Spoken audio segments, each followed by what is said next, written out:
Suami dan mertuaku diam-diam merampas hartaku. Mereka juga menjual rumah mewahku seharga 150 miliar untuk modal menikahi selingkuhan suami. Mereka tak tahu aku sudah mempersiapkan kejutan tak terduga. Sebelum ceritanya dimulai, silahkan tulis di kolom komentar dari daerah mana saja teman-teman yang menonton cerita ini. Jangan lupa like dan subscribe agar channel ini bisa semakin berkembang dan bisa mempersembahkan cerita yang lebih menarik lagi. Pagi itu, seperti ratusan pagi sebelumnya, Alma menyajikan surga di atas meja makan. Aroma kopi gayo yang baru diseduh menguar, berbaur dengan wangi roti panggang yang diolesi selai srikaya buatan sendiri. Di rumah megah peninggalan orang tuanya, sebuah istana modern yang ditaksir bernilai 150 miliar, Alma memainkan perannya sebagai istri yang sempurna. Ia meletakkan secangkir kopi di hadapan Rendra, suaminya, dengan senyum yang tak pernah pudar. Senyum yang selama setahun terakhir terasa lebih seperti topeng yang kian berat. "Terima kasih, mahkotaku," ujar Rendra, menyentuh lembut pipi Alma.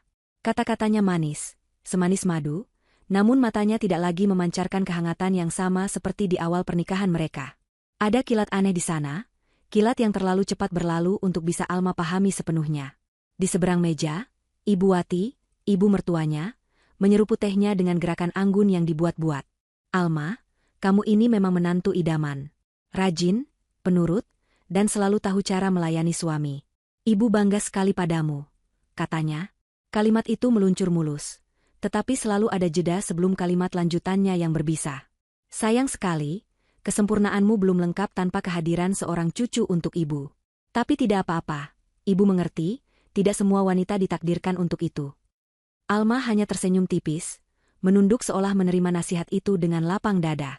Padahal, di dalam hatinya, setiap kata Ibu Wati terasa seperti serpihan kaca yang ditaburkan di atas luka lama. Ia dan Rendra sudah mencoba, sudah berkonsultasi dengan dokter terbaik, namun takdir belum berpihak. Dan mertuanya tidak pernah melewatkan satu hari pun untuk mengingatkannya akan kekurangan itu. Kekurangan yang seolah-olah menutupi semua kelebihan yang ia miliki, termasuk fakta bahwa Rendra dan Ibu Wati hidup sepenuhnya dari kekayaan yang diwariskan oleh orang tua Alma. Setelah sarapan, Rendra berpamitan untuk bekerja. Ia mencium kening Alma, ciuman yang terasa seperti formalitas dingin. Ibu Wati masuk ke kamarnya untuk melakukan ritual paginya, menonton sinetron dengan volume suara yang memekakan telinga. Tinggallah Alma seorang diri di tengah kemegahan rumahnya. Ia berjalan menyusuri lorong yang dindingnya dihiasi lukisan-lukisan mahal, warisan ayahnya yang seorang kolektor seni. Setiap sudut rumah ini menyimpan kenangan tentang kehangatan keluarganya, sebuah kehangatan yang kini terasa begitu jauh. Beberapa jam kemudian, Rendra pulang lebih awal. Hal yang tidak biasa.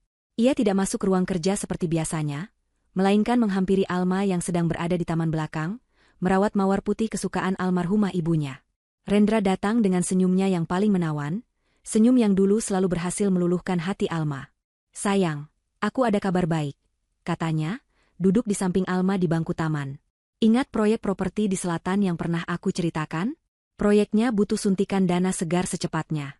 Kesempatannya sangat langka. Keuntungannya bisa 3 kali lipat dalam 6 bulan." Alma menoleh, meletakkan gunting tanamannya. Ia menatap mata Rendra, mencari kejujuran di sana. "Dana lagi, Mas? Bukankah bulan lalu aku baru saja mentransfer 5 miliar untuk proyek yang di Kalimantan?" tanyanya dengan nada suara yang dijaga agar tetap lembut. Rendra tertawa kecil, seolah pertanyaan Alma adalah sebuah lelucon lucu. "Astaga, sayangku. Tentu saja ini berbeda. Yang di Kalimantan itu investasi jangka panjang. Nah, yang ini untuk perputaran cepat. Kamu kan paling pintar soal ini, warisan bakat bisnis dari almarhum papamu. Aku butuh 10 miliar lagi. Aku janji, ini yang terakhir untuk proyek ini. Setelah itu, kita tinggal duduk manis menunggu hasilnya." Ia mengusap punggung tangan Alma, tatapannya meyakinkan. Alma diam sejenak. Hatinya ragu, alarm di benaknya berbunyi samar. Namun, ia sudah terbiasa menepis keraguan itu. Ia ingin percaya pada suaminya. Ia ingin surga kecilnya ini tetap utuh. Dengan sebuah helaan napas panjang yang ia samarkan menjadi senyum, Alma mengangguk. "Baiklah, Mas. Nanti aku siapkan transfernya." Wajah Rendra langsung berseri-seri. Ia memeluk Alma erat, terlalu erat. "Aku tahu aku selalu bisa mengandalkanmu. Kamu memang istri terbaik di dunia," bisiknya di telinga Alma. Pelukan itu terasa mencekik. Malam harinya, saat makan malam, Ibu Wati kembali melancarkan serangan verbalnya. Kali ini, ia membawa sebuah majalah wanita dan menunjukkannya pada Alma. Di sana, ada foto seorang sosialita muda yang baru saja melahirkan anak kembar. Lihat, Alma. Cantik, kaya, dan subur. Paket lengkap. Laki-laki mana yang tidak akan bangga punya istri seperti ini?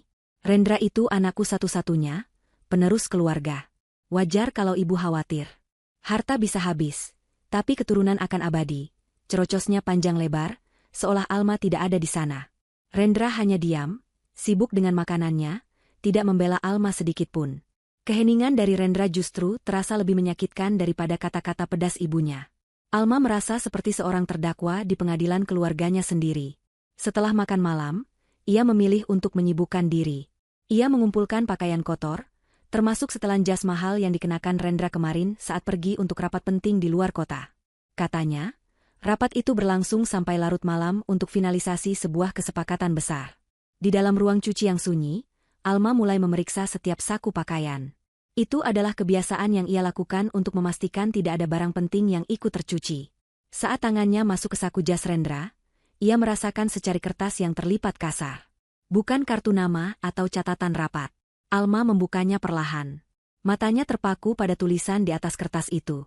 Itu adalah sebuah struk pembelian dari salah satu butik perhiasan paling mewah di ibu kota. Tanggal pembeliannya adalah kemarin. Tanggal saat Rendra seharusnya berada dalam rapat alot. Jantung Alma mulai berdebar kencang.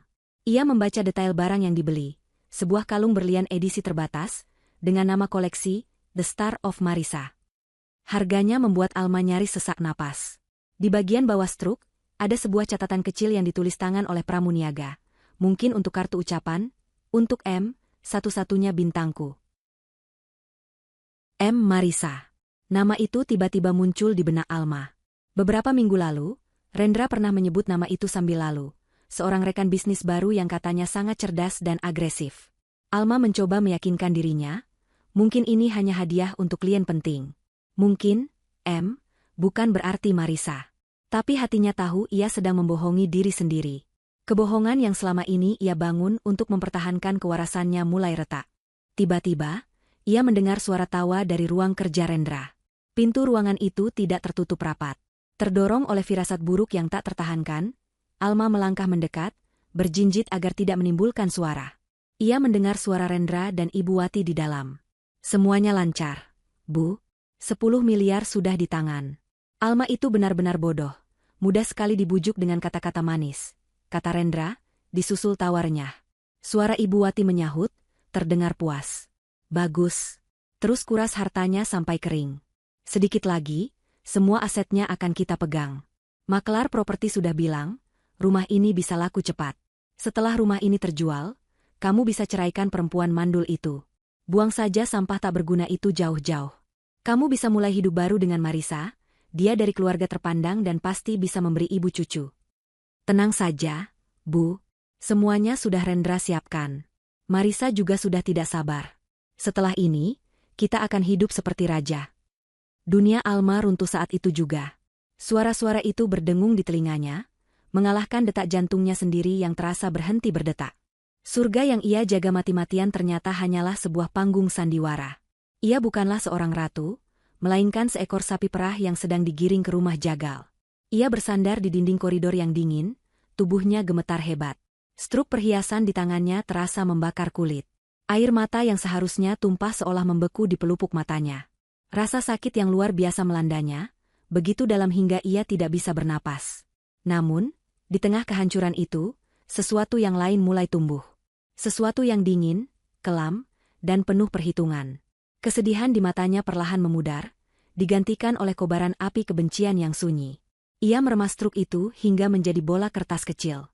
Mereka ingin mengambil semuanya? Mereka ingin membuangnya seperti sampah? Baiklah. Ia akan membiarkan mereka memainkan permainannya. Tapi mereka tidak tahu, mulai detik ini, Alma yang akan menulis aturan mainnya. Keesokan paginya, tidak ada yang berubah di meja makan.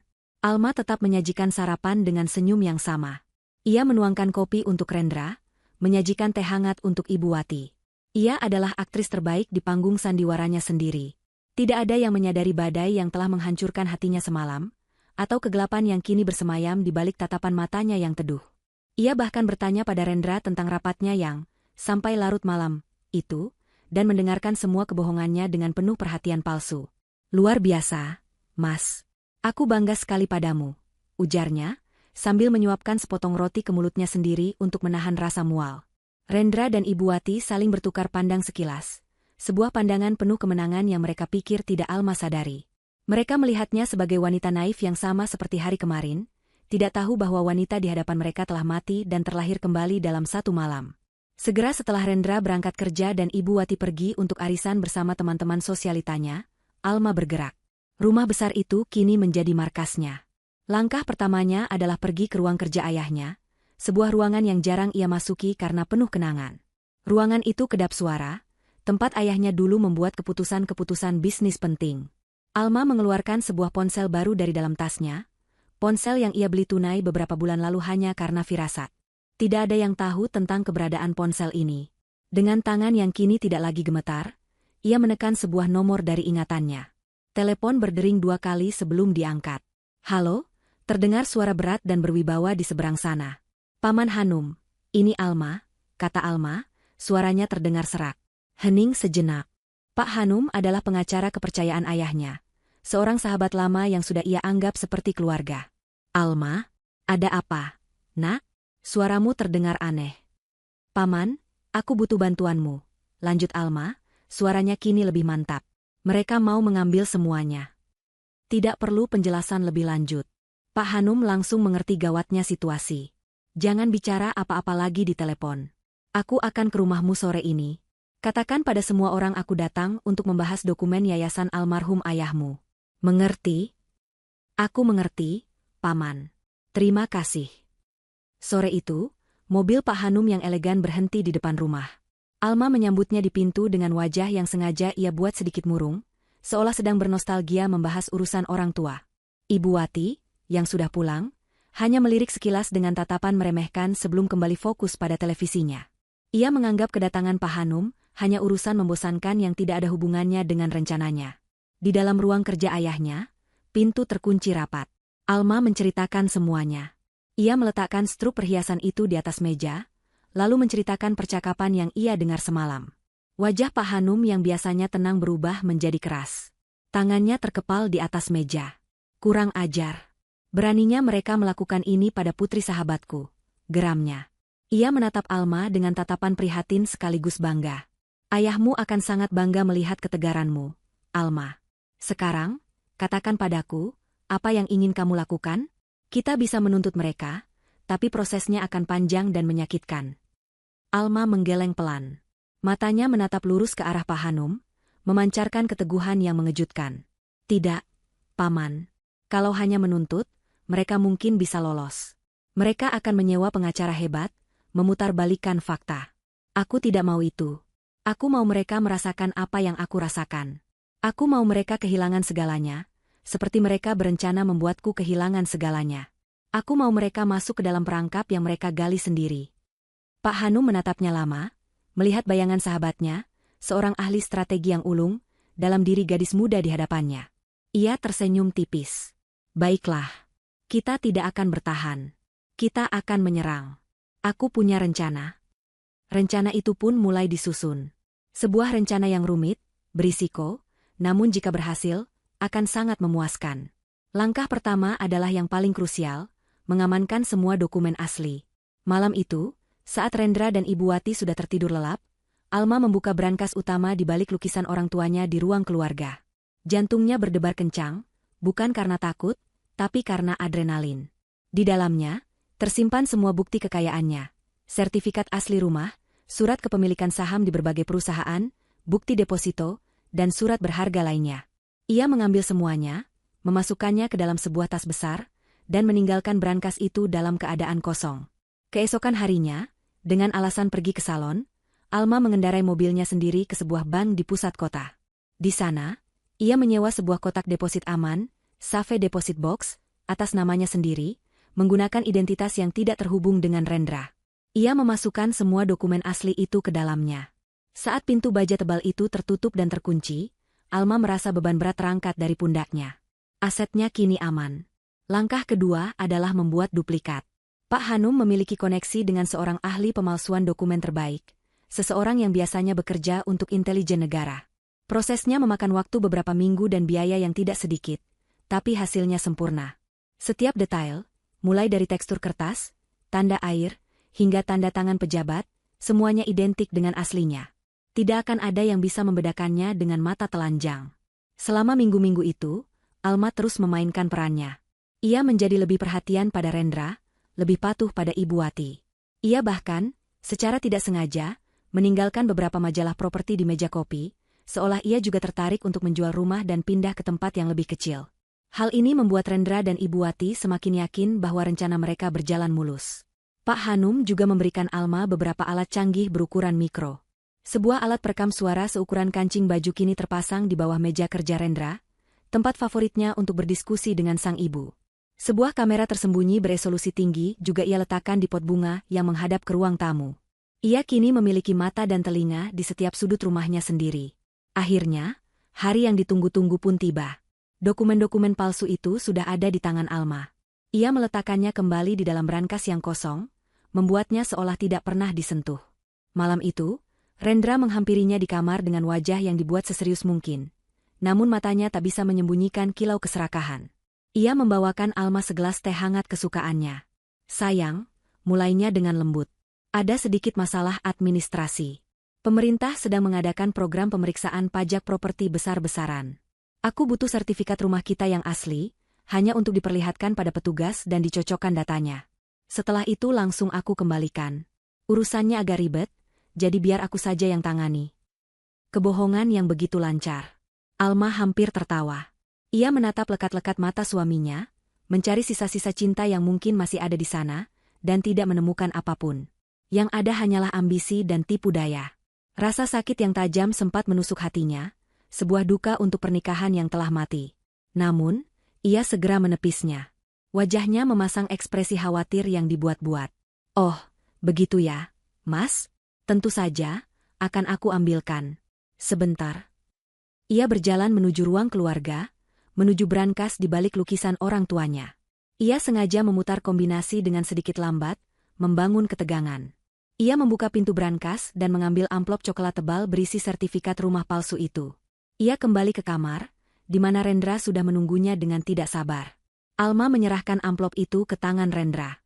Ini, Mas. Tolong dijaga baik-baik ya. Itu kenangan terakhir dari Papa dan Mama. Ucapannya terdengar tulus, penuh kepasrahan. Rendra mengambilnya dengan cepat, tangannya sedikit gemetar karena kegirangan. Ia tersenyum lebar, senyum kemenangan. Tentu, sayang, kamu tenang saja. Semuanya aman di tanganku. Apapun untukmu. Rendra tidak tahu, saat tangannya menggenggam sertifikat palsu itu, ia tidak sedang memegang kunci menuju kekayaan. Ia sedang memegang tiket sekali jalan menuju kehancurannya sendiri. Dan Alma, sambil tersenyum manis, dalam hati bersumpah akan memastikan perjalanan suaminya menuju neraka akan sangat berkesan. Begitu pintu kamar tertutup di belakang Alma, Rendra langsung membuka amplop coklat itu dengan kasar. Jari-jarinya gemetar karena antisipasi. Di hadapannya, terhampar sertifikat hak milik atas nama Alma, lengkap dengan stempel dan tanda tangan yang terlihat absolut dan tak terbantahkan. Ia tertawa, sebuah tawa serak yang penuh kemenangan. Ia mengangkat kertas itu tinggi-tinggi, seolah sedang mengangkat sebuah piala. Lihat, Bu, sudah di tangan kita. Serunya pada Ibu Wati yang sudah menunggunya di ruang kerja. Pintu ruangan itu mereka tutup rapat, tidak menyadari bahwa sebuah kancing kecil di bawah meja mahoni Rendra kini aktif dan merekam setiap kata mereka dengan jernih. Ibu Wati merebut sertifikat itu dari tangan Rendra. Matanya yang sipit menelitinya dengan seksama, jemarinya yang dipenuhi cincin emas mengelus permukaan kertas. Sempurna, desisnya. Wanita bodoh itu benar-benar menyerahkan nyawanya pada kita. Sekarang jangan buang waktu lagi. Hubungi makelar properti itu besok pagi. Semakin cepat rumah ini terjual, semakin cepat kita bisa menendangnya keluar dari sini. Tenang, Bu. Semuanya akan berjalan sesuai rencana, jawab Rendra, menuangkan 2 gelas anggur mahal dari botol koleksi Alma. Mereka bersulang, merayakan kemenangan yang mereka pikir sudah di depan mata. Untuk kehidupan baru kita. Keesokan harinya, Rendra menghubungi Pak Sanjaya, seorang makelar properti kelas atas yang terkenal bisa menjual aset-aset fantastis dengan cepat. Saya mau rumah ini terjual dalam sebulan, kata Rendra di telepon, nadanya arogan. Tidak perlu banyak iklan. Cari pembeli pribadi yang serius. Saya tidak mau ada orang asing yang mondar-mandir di rumah saya. Tentu saja, akan ada komisi ekstra untuk Anda jika kesepakatan bisa ditutup dengan cepat dan rapi. Pak Sanjaya, yang mencium aroma transaksi besar, segera menyanggupi. Sementara itu, Rendra merasa sudah waktunya untuk membawa Marisa lebih jauh ke dalam lingkarannya. Ia tidak lagi menyembunyikan hubungan mereka di balik kedok bisnis. Ia mulai mengajak Marisa makan malam di restoran paling eksklusif, tempat para elit kota berkumpul. Ia memperkenalkan Marisa kepada rekan-rekannya sebagai mitra istimewa, sebuah sebutan ambigu yang dipahami semua orang. Ibu Wati pun ikut ambil bagian. Ia sering menemani Rendra dan Marisa, memamerkan calon menantu barunya yang cantik dan berasal dari keluarga berada. Marisa, di sisi lain, memainkan perannya dengan cemerlang. Ia muda, ambisius, dan matanya berbinar setiap kali Rendra membelikannya hadiah mewah atau membicarakan masa depan mereka. Ia percaya sepenuhnya bahwa ia adalah rekan Rendra dalam menyingkirkan Alma. Ia tidak pernah berpikir bahwa dalam kamus Rendra dan Ibu Wati, seorang rekan hanyalah alat yang bisa dibuang setelah tidak lagi berguna. Ia terlalu silau oleh janji kekayaan, hingga tidak melihat bahwa dirinya adalah domba berikutnya yang akan dikuliti. Di tengah semua itu, Alma bergerak dalam senyap. Ia menghubungi Pak Hanum, yang kemudian merekomendasikan seorang penyelidik swasta terbaik di kota itu, seorang pria bernama Leo. Pertemuan mereka dilakukan di sebuah kafe kecil yang tidak mencolok di pinggir kota. Alma memberikan instruksi yang jelas. Saya mau semua bukti. Setiap pertemuan Rendra dan Marisa, setiap transaksi yang ia lakukan menggunakan kartu kredit saya, setiap kali mereka masuk ke hotel. Saya mau foto, video, rekaman, apa saja yang bisa Anda dapatkan. Saya ingin bukti yang tidak akan bisa mereka sangkal di depan pengadilan manapun. Leo, seorang pria pendiam dengan mata yang tajam, hanya mengangguk. Serahkan pada saya, Bu. Saya akan berikan apa yang Anda butuhkan. Dan ia benar-benar melakukannya. Dalam seminggu, laporan pertama datang dalam sebuah flash disk yang dienkripsi. Alma membukanya di laptop aman di ruang kerja ayahnya. Jantungnya berdebar, bukan karena cemburu, melainkan karena amarah yang dingin. Di layar, ia melihat foto-foto suaminya sedang mencium Marisa di lobi sebuah hotel butik. Ada salinan tagihan kartu kredit yang menunjukkan puluhan juta rupiah dihabiskan untuk tas bermerek dan gaun desainer, semuanya untuk Marisa. Bahkan ada rekaman video singkat, diambil dari seberang jalan, yang menunjukkan Rendra dan Marisa masuk ke sebuah toko perhiasan, toko yang sama dengan yang tertera di struk kalung berlian itu. Setiap malam, Alma akan mengunci diri di ruangan itu, mempelajari setiap bukti baru yang dikirimkan Leo. Ia mengarsipkan semuanya dengan rapi, membuat folder-folder digital dengan nama, penipuan finansial, bukti perselingkuhan, konspirasi. Rasa sakit karena pengkhianatan telah lama berubah menjadi energi dingin yang mendorongnya maju. Ia tidak lagi melihat foto suaminya, melainkan foto seorang penjahat. Ia tidak lagi melihat foto Marisa sebagai seorang perusak rumah tangga, melainkan sebagai seorang kaki tangan kriminal. Setelah cukup bukti terkumpul, saatnya bagi Alma dan Pak Hanum untuk melempar umpan. Melalui sebuah perusahaan cangkang yang terdaftar di Singapura, Pak Hanum menghubungi Pak Sanjaya. Ia memperkenalkan diri sebagai perwakilan dari seorang Taipan Hong Kong yang ingin berekspansi ke Indonesia, dan sedang mencari properti ikonik untuk dijadikan tempat tinggal sekaligus kantor pusat regional. Taipan ini, kata Pak Hanum, sangat menghargai privasi dan tidak suka publisitas. Pak Sanjaya, yang portofolionya penuh dengan properti mewah, langsung teringat pada rumah Rendra. Ia mengirimkan detail, foto, dan tur virtual properti itu. Respon dari perwakilan Taipan itu datang dengan cepat. Klien saya sangat tertarik, tulis Pak Hanum dalam email balasannya. Lokasinya sempurna, desainnya megah. Klien saya tidak merasa perlu untuk melakukan kunjungan langsung. Kami percaya pada reputasi Anda. Kami bersedia membayar sesuai harga yang diminta, 150 miliar rupiah. Pak Sanjaya nyaris melompat dari kursinya. Selama puluhan tahun karirnya, ia belum pernah menemukan pembeli seserius dan semudah ini. Ia segera menelepon Rendra, suaranya terdengar bersemangat. Pak Rendra, saya punya berita luar biasa. Ada pembeli. Sangat serius. Dari Hong Kong, seorang Taipan besar. Dia bahkan tidak mau menawar, langsung setuju dengan harga 150 miliar. Di ruang kerja, Rendra mengepalkan tangannya di udara. Ibu Wati, yang ikut mendengarkan lewat speaker ponsel, memeki kegirangan. Ini lebih cepat dari yang mereka bayangkan. Jauh lebih mudah. Kapan mereka mau transaksi? Tanya Rendra, mencoba mengendalikan suaranya agar tidak terdengar terlalu bersemangat. Secepatnya, Pak. Mereka hanya punya satu syarat. Mereka ingin semua pembayaran dilakukan dalam 1 kali transfer saat penandatanganan akta jual beli. Dan mereka ingin menggunakan notaris mereka sendiri untuk memastikan semuanya berjalan lancar dan rahasia. Apakah Bapak setuju? Menggunakan notaris sendiri? Rendra berpikir sejenak. Itu sedikit tidak biasa, tapi mungkin begitulah cara para Taipan bekerja. Mereka punya tim sendiri untuk melindungi kepentingan mereka. Lagi pula, apa bedanya? Yang penting uangnya masuk. Keserakahannya mengalahkan kehati-hatiannya. Setuju. Tentu saja saya setuju. Atur saja semuanya, Pak Sanjaya. Semakin cepat semakin baik, seru Rendra. Setelah menutup telepon, Rendra berteriak penuh kemenangan. Ia memeluk ibunya dan memutarnya. Kita berhasil, Bu. Kita berhasil. Di kamarnya yang sunyi, Alma meletakkan headphone di atas meja. Alat perekam di bawah meja Rendra bekerja dengan sempurna. Ia telah mendengar setiap detail percakapan itu. Ia menatap keluar jendela, ke arah taman mawar putihnya yang sedang mekar. Seekor ikan besar yang serakah baru saja menelan umpannya bulat-bulat, lengkap dengan kail, tali, dan pemberatnya. Alma tersenyum tipis, senyum yang tidak akan pernah dilihat oleh Rendra dan Ibu Wati. Senyum seorang pemburu yang tahu mangsanya sudah pasti terperangkap.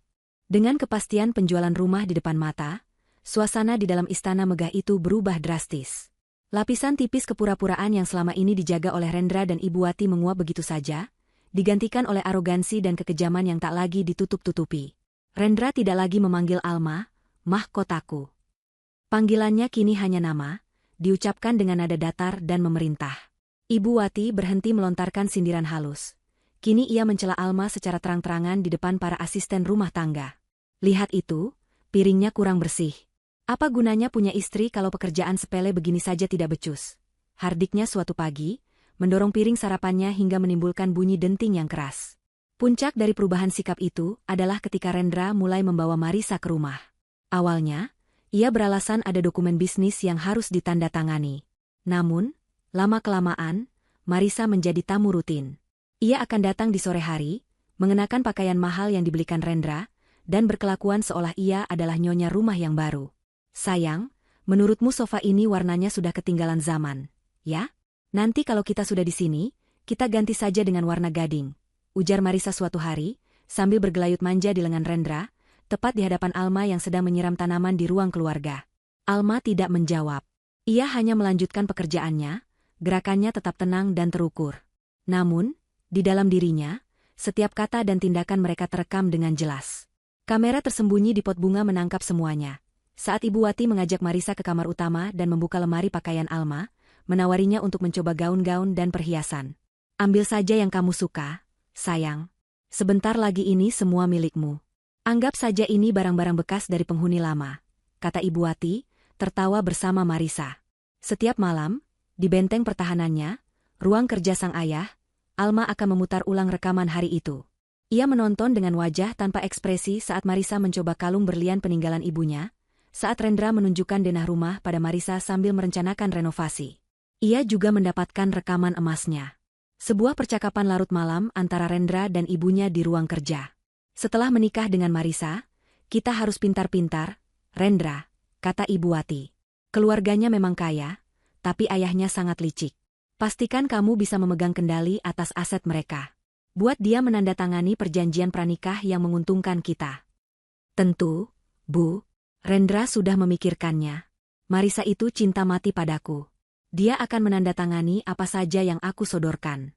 Setelah hartanya kita kuasai, posisinya tidak akan lebih baik dari Alma, jawab Rendra sambil terkekeh.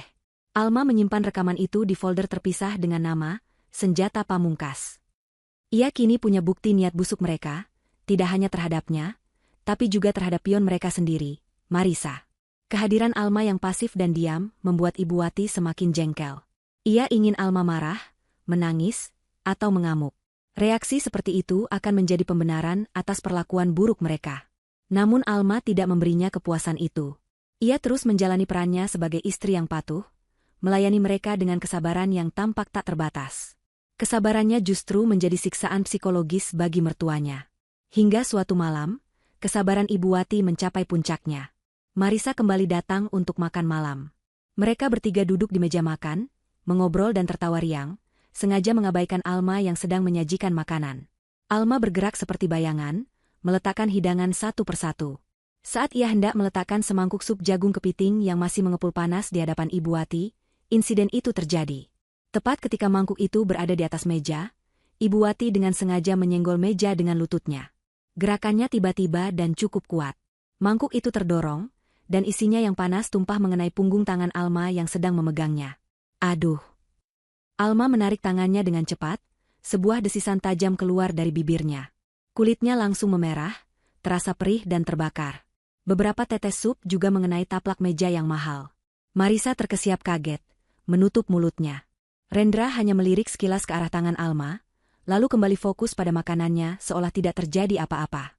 Namun, reaksi Ibu Wati adalah yang paling keji. Wajahnya tidak menunjukkan rasa bersalah sedikitpun.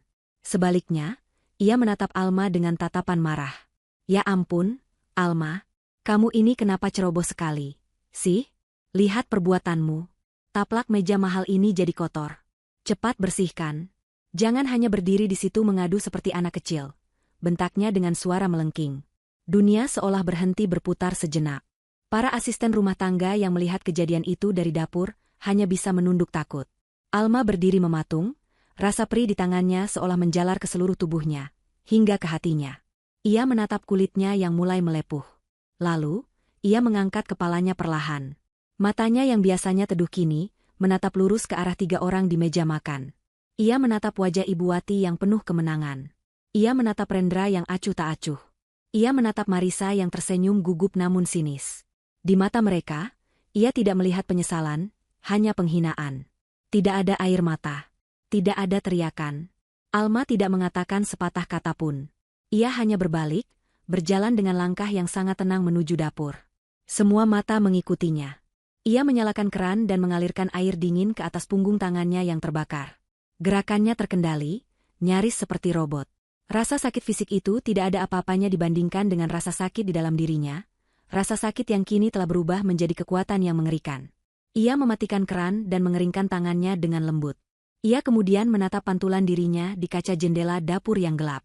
Wajah yang menatap balik bukanlah lagi wajah Alma yang lembut dan penurut. Wajah itu adalah wajah seorang ratu yang kerajaannya telah dihancurkan, seorang pejuang yang telah dipaksa mengangkat senjata. Matanya menyala dengan api yang dingin. Api balas dendam. Ini yang terakhir, bisiknya pada bayangannya sendiri, suaranya nyaris tak terdengar. Pesta perpisahan kalian akan segera dimulai. 3 hari setelah insiden sup panas, Alma turun untuk sarapan dengan aura yang berbeda. Luka bakar di tangannya telah diobati dan dibalut perban tipis, sebuah pengingat permanen akan kekejaman yang ia terima. Namun, tidak ada lagi jejak kesedihan di wajahnya. Ia tampak segar, matanya berbinar dengan energi yang aneh, dan senyumnya, meskipun masih lembut, kini memiliki ketajaman yang tersembunyi. Mas, Ibu, sapanya dengan suara yang ceria. Aku punya ide. Rendra dan Ibu Wati, yang sedang asyik membahas rencana liburan mewah mereka setelah uang penjualan rumah cair, menoleh dengan malas. Mereka tidak tertarik pada ide apapun dari wanita yang sebentar lagi akan mereka usir. Lusa adalah hari ulang tahun pernikahan kita yang kelima, lanjut Alma, seolah tidak menyadari tatapan dingin mereka. Aku tahu keadaan kita akhir-akhir ini agak tegang. Jadi, aku berpikir, bagaimana kalau kita adakan pesta besar? Pesta yang sangat megah. Untuk merayakannya. Anggap saja, sebagai sebuah penutupan babak lama dan pembukaan babak baru. Rendra nyaris tersedak kopinya. Ibu Wati menatap Alma dengan curiga. Pesta? Di saat seperti ini? Gagasan itu terdengar konyol. Namun, saat mereka memikirkannya lebih dalam, sebuah senyum licik mulai terkembang di bibir mereka. Pesta perpisahan. Ide yang cemerlang. Ini akan menjadi panggung yang sempurna bagi mereka. Mereka bisa mengundang semua kolega penting, semua teman sosialita, dan menunjukkan pada dunia betapa harmonisnya keluarga mereka, sebelum nantinya mereka menyebarkan cerita versi mereka tentang perceraian yang terpaksa dilakukan. Ini akan menjadi perayaan kemenangan mereka di depan umum. Ide yang sangat bagus, sayang, seru Rendra. Nadanya langsung berubah hangat dan penuh kepalsuan. Tentu saja kita harus merayakannya. Kamu memang istri yang paling pengertian. Ibu Wati mengangguk setuju, matanya berkilauan. Benar. Adakan saja yang paling mewah, Alma. Jangan khawatir soal biaya. Pakai saja uangmu sepuasnya. Anggap saja ini hadiah terakhir darimu untuk putraku. Alma tersenyum. Tentu, Ibu. Semuanya akan aku urus. Dan Alma benar-benar mengurusnya. Dalam waktu kurang dari 48 jam, ia mengerahkan seluruh sumber dayanya. Ia menyewa event organizer terbaik di kota, mengubah taman belakang rumahnya yang luas menjadi sebuah negeri dongeng yang berkilauan. Ribuan lampu kristal digantung di antara pepohonan, panggung musik megah didirikan di dekat kolam renang, dan puluhan koki didatangkan untuk menyiapkan hidangan dari seluruh dunia. Undangan digital dengan desain elegan dikirimkan ke ratusan nama dalam daftar tamu elit kota, para pengusaha, pejabat, dan sosialita. Bagi Rendra dan Ibu Wati, semua ini adalah pemandangan yang memabukkan. Mereka melihat Alma sibuk mondar-mandir, memberikan instruksi, memastikan setiap detail sempurna. Mereka melihatnya sebagai seekor lebah pekerja yang sedang membangun sarang untuk dinikmati oleh ratu yang baru. Mereka menertawakannya di belakang punggungnya, tidak menyadari bahwa Alma bukanlah lebah pekerja, melainkan laba-laba betina yang sedang menenun jaring sutranya yang mematikan.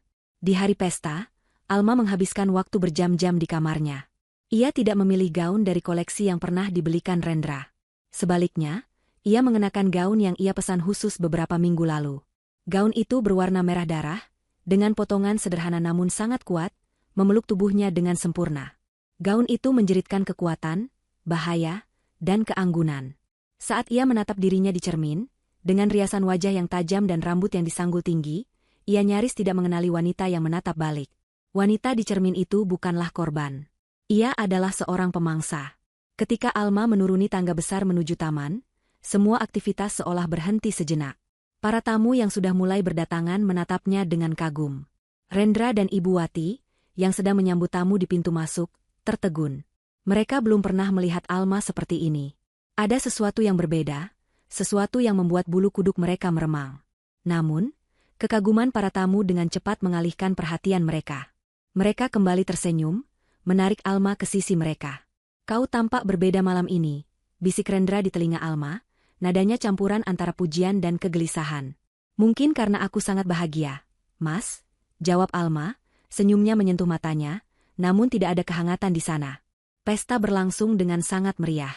Musik mengalun, gelas sampahnya berdenting, dan tawa memenuhi udara malam. Rendra dan Ibu Wati menjadi pusat perhatian. Mereka berkeliling, menyapa tamu, menerima pujian atas kemegahan pesta dan keharmonisan keluarga mereka. Marisa juga hadir, diperkenalkan oleh Rendra sebagai rekan bisnis yang sangat berharga. Ia mengenakan gaun putih yang kontras dengan gaun merah Alma, seolah sengaja menampilkan citra suci dan murni. Ia menatap Alma dengan tatapan kemenangan yang terang-terangan. Alma membiarkan mereka menikmati panggung mereka. Ia sendiri memilih untuk berbaur dengan tenang, menyapa beberapa teman lama orang tuanya, menerima ucapan selamat dengan anggun. Ia adalah perwujudan dari ketenangan sebelum badai. Tepat pukul 9 malam, saat pesta mencapai puncaknya, musik perlahan mereda. Pembawa acara naik ke atas panggung. Para hadirin sekalian, sekarang tibalah saat yang kita nanti-nantikan. Mari kita sambut nyonya rumah kita yang cantik, Ibu Alma, untuk memberikan sepatah dua patah kata. Semua mata tertuju pada Alma saat ia melangkah naik ke atas panggung.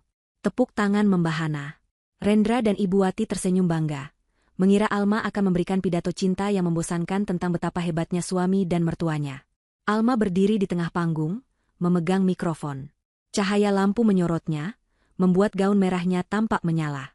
Ia menatap kerumunan di hadapannya, tatapannya menyapu dari satu wajah ke wajah lain, sebelum akhirnya berhenti pada Rendra, Ibu Wati, dan Marisa.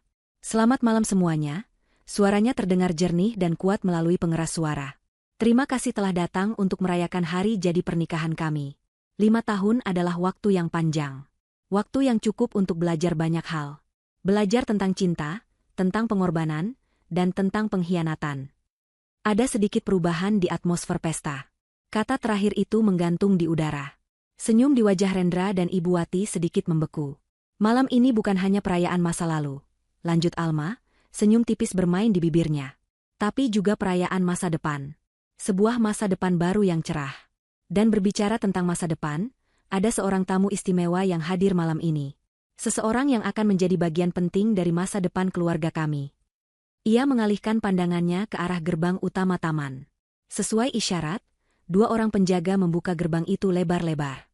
Seorang pria parubaya bertubuh tinggi tegap, dengan setelan jas paling mahal dan aura kekuasaan yang tak terbantahkan, melangkah masuk.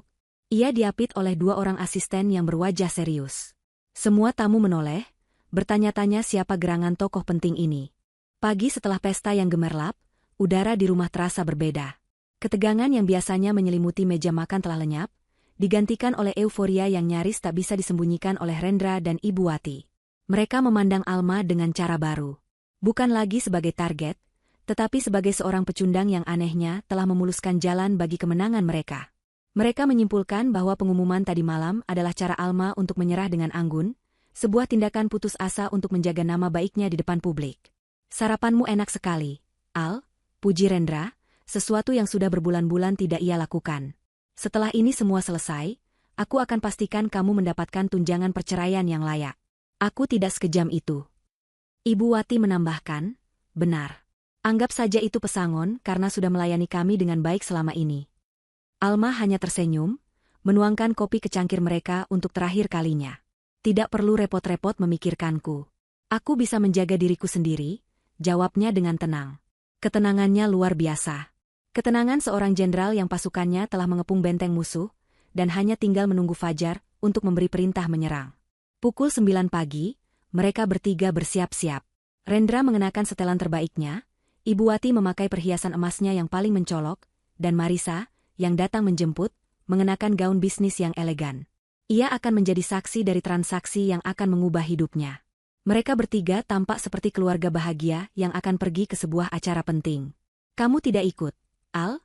Tanya Rendra basa-basi, sambil mengambil tas berisi dokumen palsu yang telah disiapkan Alma.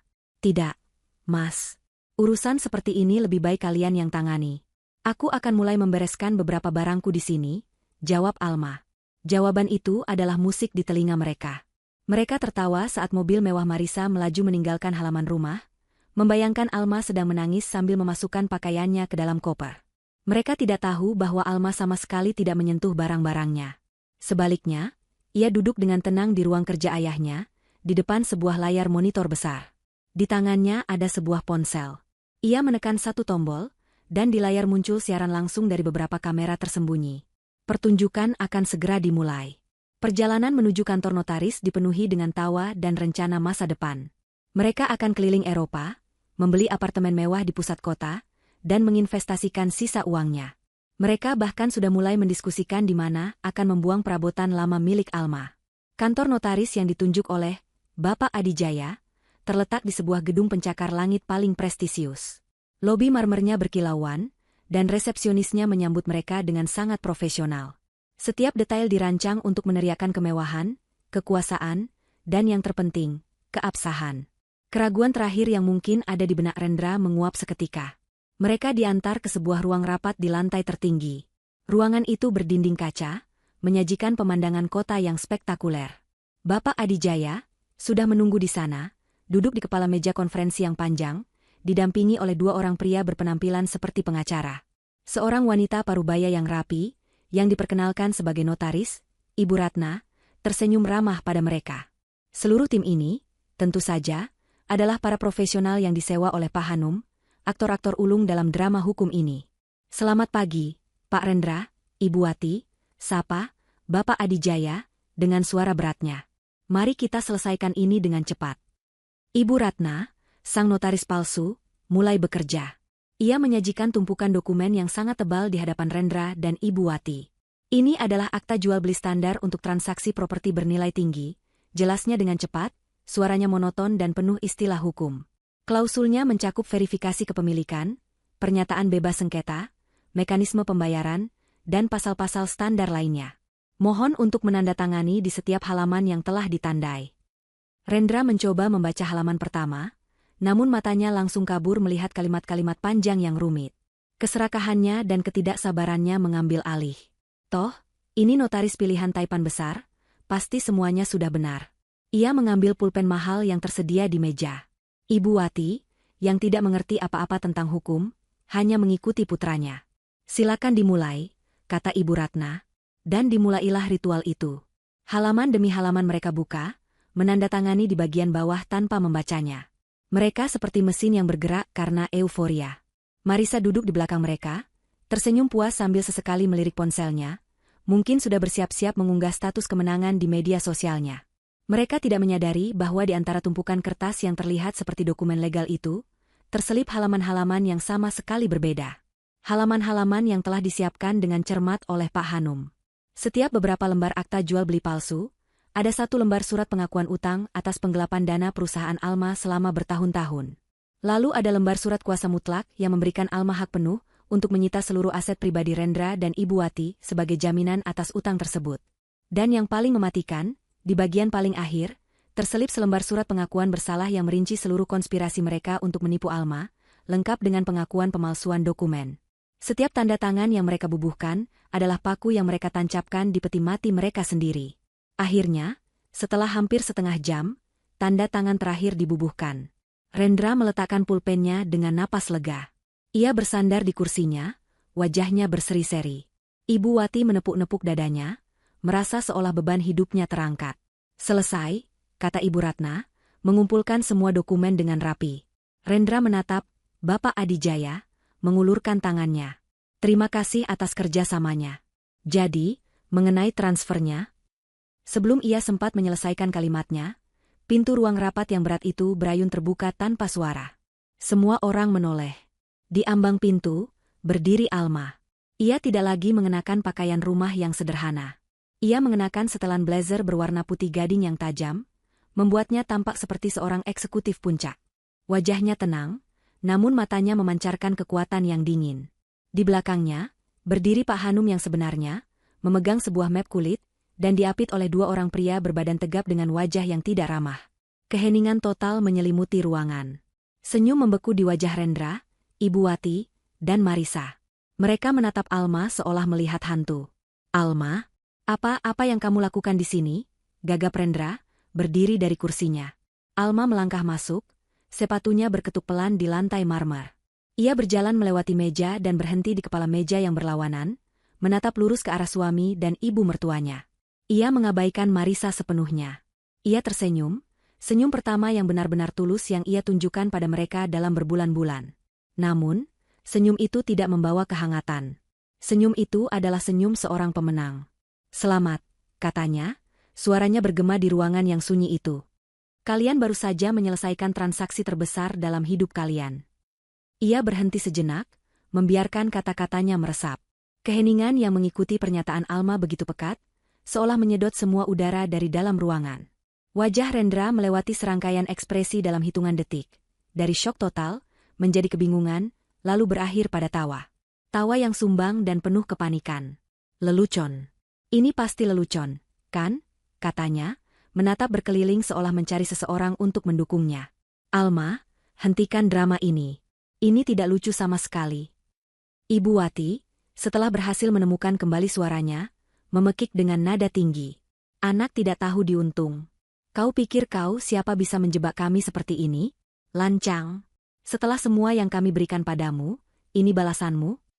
Ia menunjuk wajah Alma dengan jari gemetar, matanya membelalak karena marah dan tidak percaya. Alma tidak bergeming. Ia membiarkan mereka mengeluarkan kepanikan mereka. Kemudian, Pak Hanum melangkah maju dengan tenang, berdiri di samping Alma. Ia membuka map kulit di tangannya. Tidak ada lelucon di sini, Pak Rendra, ujar Pak Hanum dengan suara yang datar namun berbobot. Semua yang baru saja Anda dan Ibu Anda tanda tangani, memiliki kekuatan hukum yang mutlak dan mengikat. Ia mengambil satu lembar dokumen dari tumpukan di atas meja, dokumen yang baru saja ditandatangani Rendra. Contohnya halaman ini. Ini bukan pasal tentang pembebasan lahan. Ini adalah surat kuasa menjual. Dengan tanda tangan ini, Anda memberikan hak penuh pada Ibu Alma untuk menjual seluruh saham atas nama Anda di 3 perusahaan berbeda, dan hasilnya masuk ke rekening beliau. Pak Hanum mengambil lembar lain. Dan yang ini, yang Anda kira lampiran pajak, adalah surat pengakuan utang. Di sini tertulis dengan jelas bahwa Anda mengakui telah menerima dana sebesar 200 miliar rupiah dari Ibu Alma untuk tujuan investasi fiktif dan berjanji akan mengembalikannya. Setiap kalimat yang diucapkan Pak Hanum adalah sebuah hantaman palu godam bagi Rendra dan Ibu Wati. Mereka menatap tumpukan dokumen itu dengan ngeri, seolah kertas-kertas itu telah berubah menjadi ular berbisa. Pria yang berperan sebagai Bapak Adijaya, dan wanita yang berperan sebagai notaris mulai mengemasi barang-barang mereka dengan tenang. Peran mereka telah usai. Kalian menipu kami. Ini ilegal. Ini penjebahan, teriak Rendra, wajahnya memerah padam. Menipu? Alma akhirnya angkat bicara lagi, suaranya terdengar geli. Apakah aku yang memintamu menandatangani dokumen tanpa membacanya? Bukankah itu keserakahanmu sendiri yang melakukannya? Kalian begitu terburu-buru ingin mendapatkan uang 150 miliar, hingga tidak peduli pada apapun. Alma kemudian memberikan isyarat dengan anggukan kepala kepada salah satu asistennya. Pria itu menekan sebuah tombol pada remote, dan sebuah layar proyektor besar turun dari langit-langit, menutupi sebagian dinding kaca. Beberapa detik kemudian, layar itu menyala. Yang pertama kali terdengar adalah suara. Suara yang sangat mereka kenal. Suara mereka sendiri, yang terekam dengan sangat jernih. Alma itu benar-benar bodoh. Mudah sekali dibujuk dengan kata-kata manis. Terdengar suara Rendra tertawa di dalam rekaman. Bagus. Terus kuras hartanya sampai kering. Setelah rumah ini terjual, kamu bisa ceraikan perempuan mandul itu. Buang saja sampah tak berguna itu jauh-jauh. Sahut suara Ibu Wati yang terdengar kejam dan penuh kemenangan. Ruangan itu senyap. Hanya suara dari rekaman yang menggema. Rendra dan Ibu Wati membeku di tempat. Wajah mereka pucat pasi seperti mayat. Mereka mendengar kata-kata busuk mereka sendiri diputar ulang, menjadi bukti tak terbantahkan dari niat jahat mereka. Layar kemudian beralih, menampilkan serangkaian foto. Foto pertama adalah Rendra dan Marisa sedang makan malam romantis, saling berpegangan tangan. Foto berikutnya, mereka berdua keluar dari sebuah butik perhiasan. Marisa tersenyum sambil memegang kotak beludru biru. Lalu, foto yang paling telak, Rendra dan Marisa berpelukan mesra saat masuk ke dalam lift sebuah hotel mewah. Marisa terkesiap, wajahnya menjadi pucat. Ia menatap Rendra, meminta penjelasan, namun Rendra terlalu syok untuk bereaksi. Semua ini, bisik Ibu Wati, tubuhnya mulai gemetar. Ini hanya sebagian kecil dari bukti yang aku miliki, kata Alma. Tatapannya kini beralih dan mengunci pada Marisa. Untuk pertama kalinya, ia berbicara langsung pada wanita itu. Dan kau, Marisa, ujar Alma, suaranya melembut, namun justru terdengar lebih mengancam. Kau pasti merasa sangat bangga sekarang. Berhasil merebut suami orang kaya, dan sebentar lagi akan menjadi nyonya besar di rumahku. Kau pikir kau pemenangnya, bukan? Marisa menelan ludah, tidak mampu menjawab. Ia hanya bisa menatap Alma dengan campuran rasa takut dan benci. Kau pikir kau adalah rekan konspirasinya? Lanjut Alma. Kau salah. Kau hanyalah alat selanjutnya. Sebuah batu loncatan yang lebih bodoh dari yang kau kira. Alma memberi isyarat lagi. Rekaman baru diputar. Kali ini, rekaman pembicaraan Rendra dan Ibu Wati saat merencanakan masa depan mereka setelah menikahi Marisa. Setelah menikah dengan Marisa, kita harus pintar-pintar, Rendra, terdengar suara Ibu Wati. Pastikan kamu bisa memegang kendali atas aset mereka. Tenang, Bu. Marisa itu cinta mati padaku. Dia akan menandatangani apa saja yang aku sodorkan. Setelah hartanya kita kuasai, posisinya tidak akan lebih baik dari Alma, jawab suara Rendra, diakhiri dengan tawa yang merendahkan. Itulah puncaknya. Itulah ledakan bom yang sebenarnya. Wajah Marisa berubah dari pucat menjadi merah padam karena amarah dan penghinaan yang luar biasa. Ia telah dimanfaatkan. Ia telah ditipu mentah-mentah. Seluruh impiannya tentang kemewahan dan status sosial hancur berkeping-keping, digantikan oleh kenyataan pahit bahwa ia hanyalah pion dalam permainan yang jauh lebih besar. Ia berbalik menghadap Rendra, matanya menyala-nyala. Jadi ini rencanamu? Kau hanya memanfaatkanku? Pekiknya, suaranya melengking karena histeris. Tidak. Marisa, itu tidak seperti yang kau dengar. Alma memutarbalikkan semuanya. Rendra mencoba membela diri, namun kata-katanya terdengar kosong. Aku mendengarnya dengan jelas. Rendra, kau dan ibumu sama saja. Penipu busuk.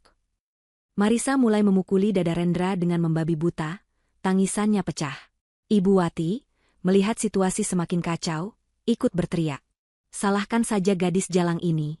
Dia yang menggodamu, Rendra. Dia yang membuatmu lupa diri.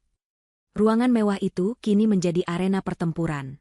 Tuduhan dan makian beterbangan. Aliansi yang dibangun di atas pondasi keserakahan itu runtuh dalam sekejap, dan mereka kini saling mencabik satu sama lain seperti serigala yang kelaparan. Di tengah kekacauan itu, Alma hanya berdiri dan menonton. Tidak ada senyum kemenangan di wajahnya. Hanya ada kekosongan yang dingin. Ia telah menyalakan api, dan sekarang ia menyaksikan musuh-musuhnya terbakar di dalamnya. Pertunjukannya berjalan lebih baik dari yang ia bayangkan. Sayangnya untuk kalian. Lanjutnya, nadanya berubah menjadi sedingin es. Dokumen yang baru saja kalian tanda tangani bukanlah akta jual beli. Selamat, Rendra, Ibu. Kalian baru saja menandatangani surat pengakuan utang lengkap atas semua uang yang telah kalian curi dariku, dengan total nilai 200 miliar rupiah.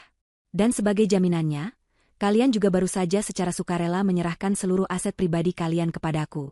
Oh, dan bagian terbaiknya, kalian juga baru saja menandatangani pengakuan dosa atas semua rencana busuk kalian. Semuanya tertulis di sana, di atas materai. Darah seolah tersedot dari wajah Rendra dan Ibu Wati. Mereka menatap tumpukan dokumen di atas meja dengan ngeri, lalu kembali menatap Alma. Di mata wanita yang selama ini mereka anggap bodoh dan lemah itu, mereka akhirnya melihat kebenaran yang mengerikan. Mereka tidak pernah berhadapan dengan seekor domba. Mereka telah membangunkan seekor naga. Perangkap itu telah terpasang dengan sempurna. Dan kini, rahang bajanya baru saja menjepit mereka tanpa ampun. Tepat ketika pertikaian antara Rendra, Ibu Wati, dan Marisa mencapai puncaknya, saat vas bunga kristal di atas meja terlempar ke lantai dan pecah berkeping-keping, pintu ruang rapat kembali terbuka. Kali ini, yang masuk bukanlah bagian dari sandiwara Alma. Yang masuk adalah 3 orang polisi berseragam, diikuti oleh seorang pria berwajah tegas yang mengenakan kemeja batik, jelas seorang detektif. Kehadiran mereka yang tiba-tiba langsung membungkam semua teriakan. Rendra berhenti mencoba menenangkan Marisa. Ibu Wati berhenti memaki. Marisa berhenti menangis. Mereka semua membeku, menatap aparat penegak hukum itu dengan tatapan ngeri. Realitas baru yang jauh lebih menakutkan kini hadir di depan mata mereka. Detektif itu berjalan ke tengah ruangan, tatapannya menyapu setiap orang sebelum berhenti pada Rendra dan Ibu Wati.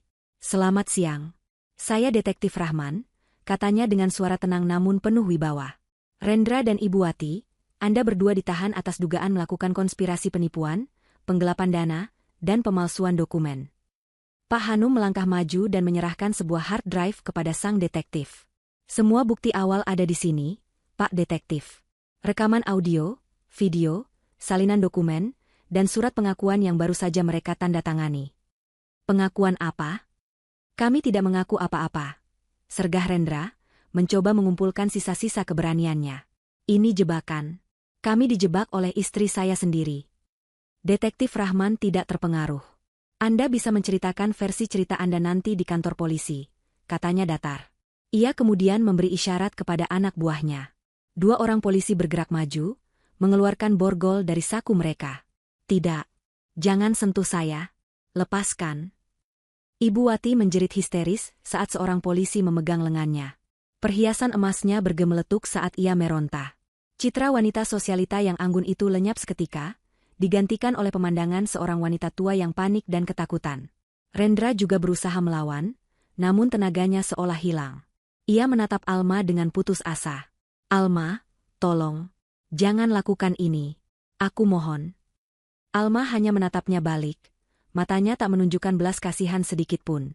Baginya, pria yang memohon di hadapannya itu sudah lama mati. Bunyi, klik, dari borgol yang mengunci pergelangan tangan Rendra dan Ibu Wati terdengar begitu keras di ruangan yang kembali hening itu. Mereka digiring keluar dari kantor notaris palsu itu, melewati para karyawan yang kini menatap mereka dengan ekspresi kasihan. Momen itu adalah puncak dari penghinaan mereka. Sebuah walk of shame dari lantai tertinggi gedung pencakar langit, turun menuju mobil polisi yang menunggu di bawah.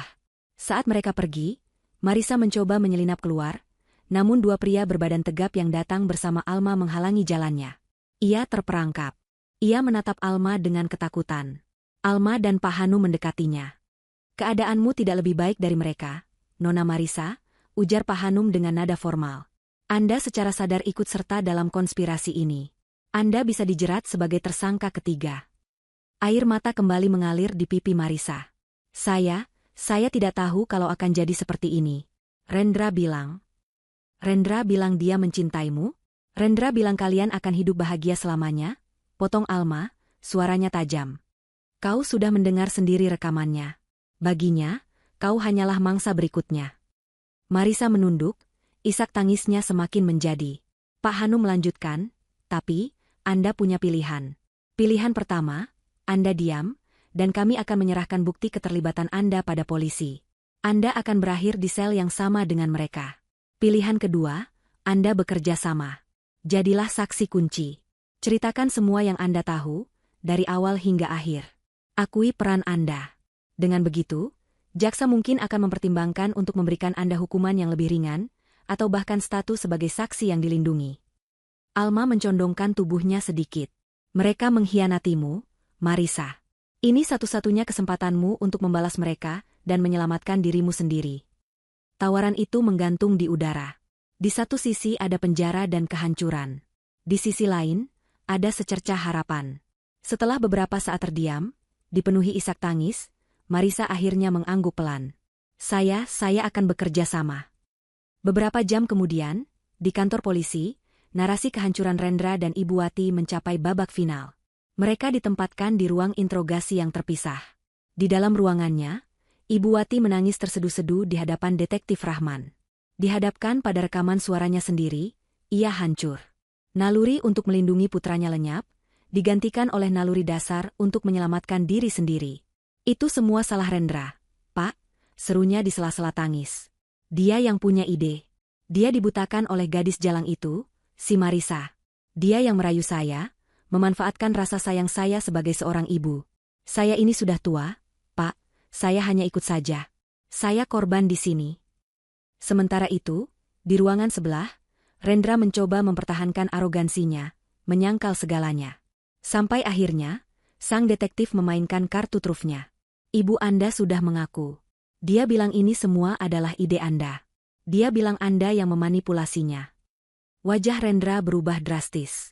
Arogansinya retak, digantikan oleh ekspresi tidak percaya yang kemudian berubah menjadi amarah.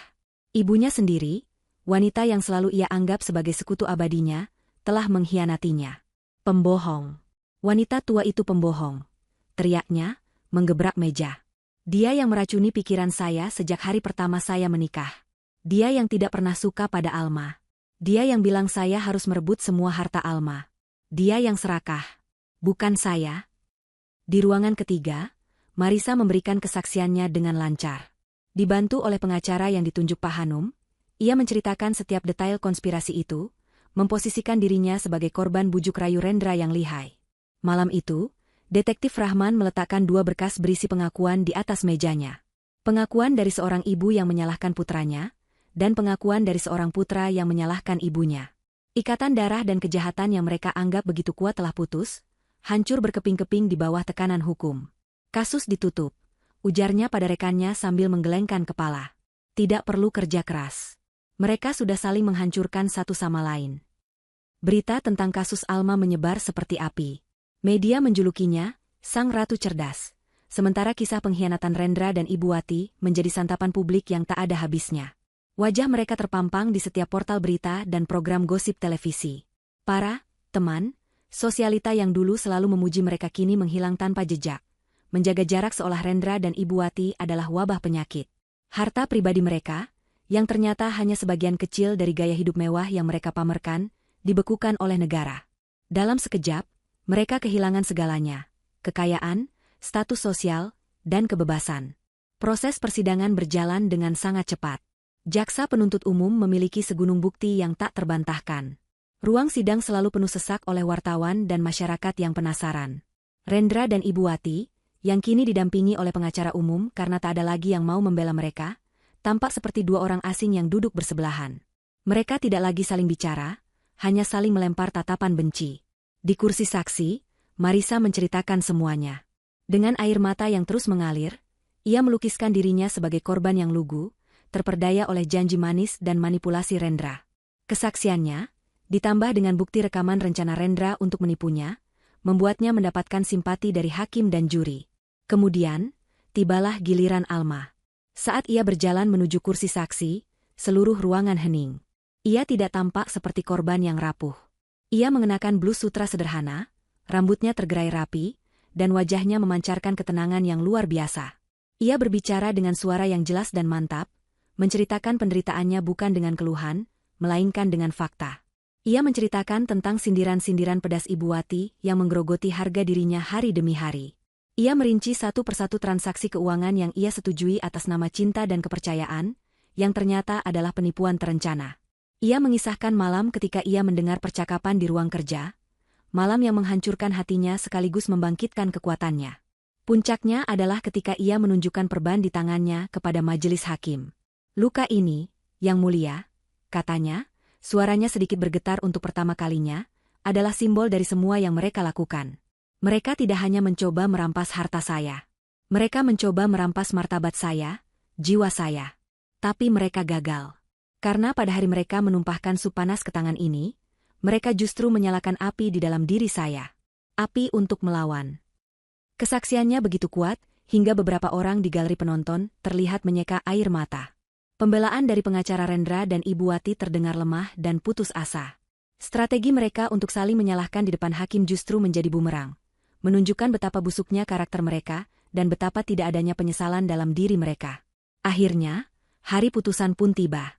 Hakim ketua mengetukkan palunya, dan keheningan yang tegang menyelimuti ruang sidang. Sang hakim menatap tajam ke arah Rendra dan Ibu Wati sebelum membacakan pertimbangannya. Setelah memeriksa semua bukti dan mendengarkan semua kesaksian, ujar hakim dengan suara berat, majelis hakim tidak menemukan keraguan sedikitpun bahwa kedua terdakwa, Rendra dan Wati, secara sadar, terencana, dan sistematis telah melakukan tindak kejahatan penipuan, penggelapan, serta pemalsuan dokumen dengan niat jahat. Kejahatan ini, lanjutnya, nadanya meninggi, diperparah oleh fakta bahwa korban adalah orang terdekat mereka. Seorang istri dan menantu yang telah memberikan kepercayaan dan sumber daya sepenuhnya. Terdakwa tidak menunjukkan penyesalan sedikitpun, bahkan saling menyalahkan untuk menyelamatkan diri masing-masing. Perbuatan ini bukan hanya kejahatan terhadap hukum, tetapi juga pengkhianatan terhadap nilai-nilai kemanusiaan yang paling dasar. Rendra menunduk dalam-dalam, bahunya bergetar. Ibu Wati memejamkan matanya rapat-rapat, bibirnya berkomat-kamit seperti sedang berdoa. Oleh karena itu, kata hakim, suaranya menggelegar, majelis hakim memutuskan, terdakwa Rendra dijatuhi hukuman penjara selama 15 tahun. Terdakwa Wati dijatuhi hukuman penjara selama 12 tahun. Keduanya juga diwajibkan membayar denda dan mengembalikan seluruh kerugian material. Palu diketuk 3 kali, bunyinya seolah menjadi penanda akhir dari segalanya. Saat itulah Ibu Wati tidak sanggup lagi menahannya. Sebuah jeritan pilu keluar dari mulutnya sebelum tubuhnya terkulai lemas di kursi. Pingsan. Petugas segera menghampirinya. Rendra, di sisi lain, tampak hancur. Wajahnya yang dulu tampan kini kuyu dan penuh keputusasaan. Saat petugas membawanya berdiri untuk digiring keluar, matanya liar mencari-cari di antara kerumunan. Akhirnya, tatapannya bertemu dengan tatapan Alma, yang duduk dengan tenang di barisan depan. Di mata Rendra, ada permohonan, penyesalan, dan sejuta pertanyaan. Ia mengharapkan sesuatu dari Alma. Mungkin setitik kasihan, secercah amarah, atau bahkan senyum kemenangan. Tapi ia tidak mendapatkan apa-apa. Alma menatapnya balik, dan di dalam matanya yang indah, Rendra tidak melihat apapun. Tidak ada cinta, tidak ada benci. Hanya ada kekosongan yang luas dan dingin. Itu adalah tatapan yang diberikan seseorang kepada orang asing yang tidak berarti apa-apa. Tatapan yang mengatakan, kau tidak lagi ada dalam duniaku. Itulah hukuman yang sebenarnya. Hukuman yang lebih menyakitkan dari 15 tahun di balik jeruji besi. Menjadi tidak berarti bagi satu-satunya orang yang pernah ia khianati begitu dalam. Alma kemudian berdiri, berbalik, dan berjalan keluar dari ruang sidang tanpa menoleh ke belakang sedikitpun, meninggalkan masa lalunya yang kelam untuk selamanya membusuk di sana. Setahun telah berlalu sejak palu keadilan diketuk. Debu persidangan telah lama mengendap, dan nama Alma perlahan menghilang dari tajuk utama berita, digantikan oleh skandal-skandal baru. Inilah yang diinginkan Alma, kedamaian. Langkah pertamanya untuk memulai hidup baru adalah melepaskan masa lalu secara fisik. Ia menjual rumah megah senilai 150 miliar itu. Pada hari terakhir sebelum serah terima kunci, ia berjalan sendirian menyusuri setiap ruangan yang kini kosong. Gema langkah kakinya adalah satu-satunya suara di sana. Ia tidak merasakan kesedihan, hanya kelegaan. Dinding-dinding ini telah menjadi saksi bisu dari surga palsu dan penderitaan sunyinya. Dengan menjualnya, ia tidak hanya melepaskan sebuah properti, tetapi juga sebuah penjara kenangan. Ia pindah ke sebuah gria tawang, penthouse, yang indah di jantung kota. Lebih kecil dari istananya yang dulu, namun jauh lebih hangat dan lebih mencerminkan dirinya. Dari balkonnya yang luas, ia bisa melihat kerlip lampu kota yang tak pernah tidur. Sebuah pemandangan yang memberinya energi, bukan kesepian. Namun, kemenangan dan kekayaan yang ia miliki terasa hampa jika hanya untuk dinikmati sendiri. Pengalamannya telah membuka matanya terhadap penderitaan yang mungkin dialami banyak wanita lain di luar sana, yang terperangkap dalam situasi serupa namun tidak memiliki sumber daya untuk melawan. Dari kesadaran inilah, lahir sebuah tujuan baru. Menggunakan sebagian besar kekayaannya dan pengaruh dari nama baiknya, Alma mendirikan Yayasan Pelita Alma. Sebuah organisasi nirlaba dengan misi yang sangat spesifik, memberikan bantuan hukum, konseling psikologis, dan pelatihan kemandirian finansial bagi para korban kekerasan ekonomi dalam rumah tangga. Ia ingin memastikan bahwa tidak ada lagi wanita yang merasa sendirian dan tidak berdaya seperti yang pernah ia rasakan. Alma tidak hanya menjadi pendiri di atas kertas. Ia terlibat langsung dalam kegiatan yayasan. Seringkali, ia duduk berjam-jam mendengarkan cerita para wanita yang datang mencari bantuan. Ia melihat pantulan dirinya di mata mereka yang penuh ketakutan dan keputusasaan. Namun, kini ia bisa menawarkan sesuatu yang dulu tidak ia miliki, harapan dan jalan keluar.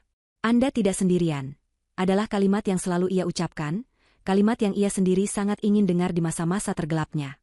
Ia membiayai pengacara terbaik untuk membela mereka, mengadakan lokakarya untuk mengajarkan cara mengelola keuangan, bahkan memberikan modal usaha bagi mereka yang ingin memulai dari nol.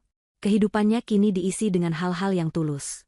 Ia menjalin kembali hubungan dengan sahabat-sahabat lama yang sempat ia jauhi selama pernikahannya. Ia sering terlihat tertawa lepas saat makan malam di warung sederhana, menikmati kebersamaan yang tulus, sesuatu yang tidak pernah ia temukan di pesta-pesta mewah yang penuh kepalsuan.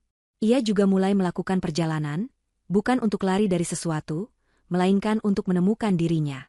Ia mendaki gunung, menyelami lautan biru, dan duduk terdiam menyaksikan matahari terbenam di negeri-negeri yang jauh.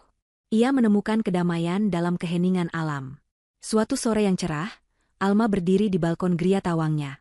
Langit senja melukis cakrawala dengan warna oranye dan ungu. Di tangannya, ada secangkir teh melati yang hangat. Ia menatap pemandangan kota di bawahnya, bukan dengan tatapan seorang penguasa, tetapi dengan tatapan seseorang yang telah berdamai dengan takdirnya. Senyum tipis yang tulus terukir di bibirnya. Ia telah menang. Bukan hanya menang melawan Rendra dan Ibu Wati, tetapi ia telah menang melawan kebencian di dalam dirinya sendiri. Ia telah berhasil mengubah racun menjadi obat, mengubah lukanya menjadi cahaya bagi orang lain. Pada saat yang bersamaan, di tempat yang jauh dari gemerlap kota, pemandangannya sangat berbeda. Di sebuah lembaga pemasyarakatan yang dikelilingi tembok tinggi berlumuran kawat duri, seorang pria dan seorang wanita tua dengan seragam narapidana berwarna biru kusam sedang menjalankan tugas sore mereka. Rendra, yang tubuhnya kini lebih kurus dan wajahnya dipenuhi kelelahan, sedang mengepel lantai koridor yang panjang dan kotor. Di sudut lain di ruang cuci yang panas dan lembab, Ibu Wati, dengan rambut yang memutih dan wajah yang penuh keriput penyesalan, sedang menyetrika tumpukan seragam penjara. Tidak ada lagi perhiasan yang berkilauan, tidak ada lagi pakaian mahal, tidak ada lagi tatapan merendahkan. Yang tersisa hanyalah kenyataan pahit dari karma yang mereka tuai. Mereka hidup dalam keheningan yang menyiksa, setiap hari dihantui oleh bayangan kejahatan dan keserakahan mereka. Layar seolah terbelah. Di satu sisi, seorang wanita yang menemukan kebahagiaan sejati dalam kebebasan dan tujuannya yang baru. Di sisi lain, dua orang yang terkurung dalam penjara fisik dan penyesalan abadi. Alma menyesap tehnya, merasakan kehangatannya mengalir di tubuhnya. Ia kemudian berbalik, melangkah masuk ke dalam apartemennya yang terang dan nyaman, meninggalkan pemandangan senja di belakang. Ia siap menyambut malam dan fajar baru yang akan datang esok hari. Ia telah menemukan surganya kembali, surga yang ia bangun sendiri di atas bara pengkhianatan, yang kini jauh lebih kuat dan lebih indah dari sebelumnya.